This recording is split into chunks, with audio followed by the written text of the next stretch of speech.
Leia, ilan ba yung baril ni Kibuloy at gaano katagal bago madesisyonan ng Chief PNP yung naturang rekomendasyon?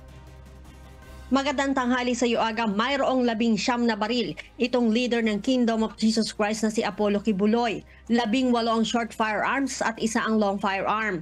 Isa sa nasabing mga baril ang expired na ang lisensya noon pang nakaraang buwan. Kinumpirma nga ni PNP Chief Police General Romel Francisco Marpil na natanggap na niya ang rekomendasyon ng Firearms and Explosives Office o FEO na i-revoke ang license to own and possess firearms ni Kibuloy. Sa kasalukuyan, Aga, ay nire-review pa ito ng kanya mga legal team upang malaman kung mayroong sapat na grounds para tanggalan ng lisensya ang religious leader.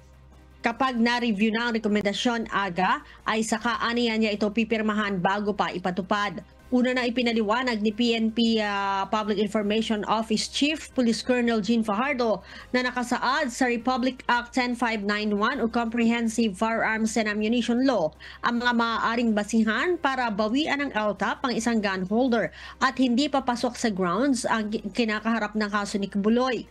Maliban dyan, hindi rin daw itinuturing ng PNP na armed and dangerous ang leader ng Kingdom of Jesus Christ kahit na marami itong baril. Wala daw itong record ng pagiging bayolente at wala ding private armed group.